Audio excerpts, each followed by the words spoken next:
Hello again, YouTube land. Um, I hate that it's the first one this is coming on because it'll say smile for the thumbnail, and I'm usually looking down here figuring out what I'm going to do. So, whatever. I'm going to sit there and grin. Anyway, um, okay. Things to do on the full moon. Okay, this is a way more active time. You can do just about anything on a full moon. Okay. Whatever your heart's desire. Well, you can do that anyway. But um, remember, the moon is at its highest energy point, is the only way I can put it. It is most magical. So that's when you want to maybe do a spell that you've been working on all month or need a lot of energy for. You want to use moon energy, um, lunar energy. Now, the problem with that, like I said, is that it's a lot of energy, and it may be too much. A lot of us witches, things stuck back here. A lot of us witches get really um, edgy around a full moon because we already have so much energy pounding, pulsing through us all the time that um, adding the lunar energy to it, it can mess you up. Make you real nervous. You feel real jittery, or I know I do. So here's another time to do some grounding, maybe before you cast that spell. Like I said, even if you can't go out and stick your feet in the dirt on the ground or walk around, um, sit with your stones. You can look up for the new witches. You can look up what stones we consider grounding stones. I just use black tourmaline, or a black stone, which is one of the stones that I said that you needed to get. It's more earthy, grounding. So you can use that. Um, you can make your moon water. Now, there's a big craze nowadays about people putting crystals in their drinks. I guess for the energy from the crystal to be ingested. Okay, and that's a wonderful idea. It's um, a pretty good idea. Uh, the problem with that is now if you're going to put crystals in your water or anything you're consuming, you need to know about that crystal. Most people I've seen, just use the regular clear quartz crystal. Um, and those, number one, aren't soluble, so they're not going to dissolve. Um, but some of these stones are poisonous. The minerals in them will kill you. So, number one, make sure that crystal can be submersed in liquid. Um, and even if it will hold up against being in liquid, you're still, even if it's tumbled and polished, would be the only ones that I would actually recommend putting in. You don't want to put raw stuff in your drinks. I would not do that. Um, well, you can if you want to, but I would not do that because, I mean, you look at some of these rocks that you find, and people put them down. You put them down in your water, and all that stuff's floating off that rock. You don't know what you're consuming. Um, Even the ones that are tumbled and rounded off where they're not breaking off and all that, they if they're poisonous, they're still poisonous. You know, Um, you don't want to be doing that. That's not that's a risk I don't think I'd want to take. Um, so stay up on your stuff that you're putting in your water. Now, the moon water, I purify mine. I put I'll get a big pan of water, and depending on the size of the pan, it really doesn't take a whole lot of salt. Maybe I think on one video I heard me say 2 tablespoons. Oh Lord, don't do that. Well, you could, but you're gonna have it won't be clear. It'll be a blurry water, be blurry all in your jar. So cloudy. Um, you want to just put a little bit in there, enough, where you feel it will purify that water. And then after it comes to a real hard boil, turn it off, let it cool off, pour it in your jar. Now you can put it, there's most of the time I do put some sort of crystal or stone down in there. I'll put a moonstone, or a clear quartz. That's usually the only two I'll put in there. There's times I don't put any in there. Um, and then you set it out somewhere, and you need to have it in a glass jar, and it needs to be clear so the moon's rays can penetrate all the way through that jar. Okay. Then you leave it out there all night. You may want to set your alarm. I've ruined some moon water before by not getting it out before the sun come up. And you don't want, once some sun's rays hit it, it's pretty much null and void. To me, it's no good anymore. Now, what to do with the moon water? You can do all kinds of things with it. I've made up to 6 or 7 mason jars a night. You can use one of the jars on your new moon. This could be one of the little rituals you do. You can, when you run your bath water, you can pour a jar of that in your bath water. You can take a moon bath. Or you can do this, you've had moon water from the last full moon, and now this full moon, you want to take a moon bath. That we drink it. I try to drink, a small, about at least a 4-ounce glass of it a day. You can keep one jar in the fridge where it'll be cool for you to drink. You concentrate or consecrate and bless your altar with it. Wow, there's so much. Anything that you can do with regular water, you can do with moon water. It's more, to me, more powerful. It's more energized. It's better for you. Yeah, a lot of times with that 4 ounces of water, I'll take my medicines in the morning. Um, can't hurt. There's just so much you can do with it. You can boil it with your tea bags in it. Drink it with your tea. Like I said, anything that you can do with regular water, you can do with moon water. Now, if you want the drinking water, if you have a crystal in it, that would be the one. Or if you put it in all of them, however you want to do it, then that one would be the one. If you just have one with a crystal in it, then I would put that one in the icebox to drink. If you're planning on drinking the crystallized moon water. If there will come a time when there's going to be snow on the ground, but if that moon's still going to be full, it's still going to go through a cycle.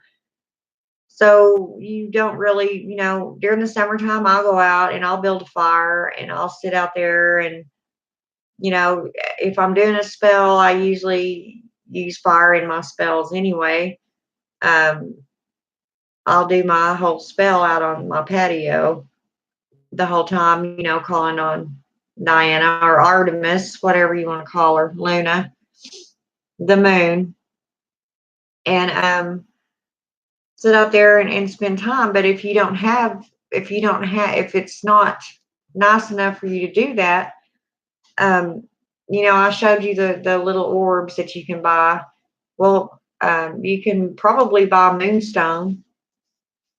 I need to look that up. I would like to have one of them. They come in, I think, every crystal there is. I don't know. I'll have to check it out. And they, range from in size and price. Hang on a second. I'll grab my sphere and I'll show you.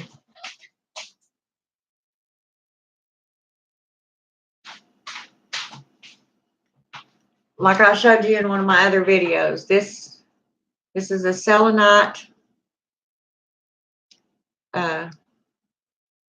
moon ball or moon orb.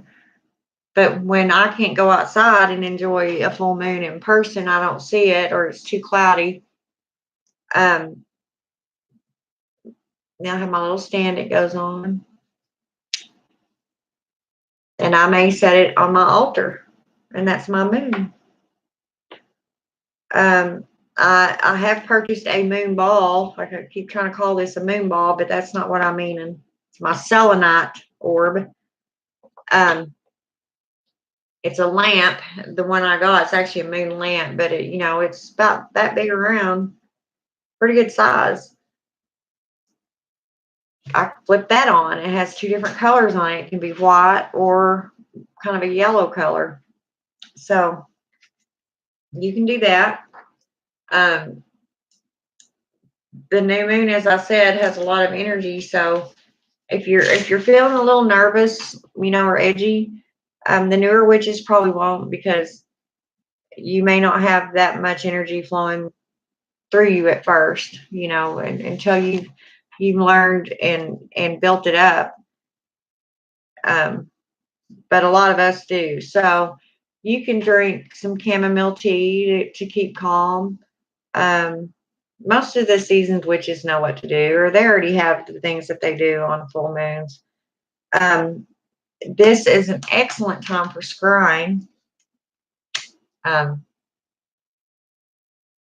some reason, I have found that during a full moon, that old saying, everybody goes crazy on a full moon. I kind of believe that. I believe it's because the energies are just so rapidly firing that, it's just messing with everybody. And especially the witches. We have a really hard time sometimes at a full moon. There's been times I didn't want to do nothing. I was so nervous. It's like, I don't want to do nothing. I don't want to look at the moon. I just want to go to bed. But anyway, the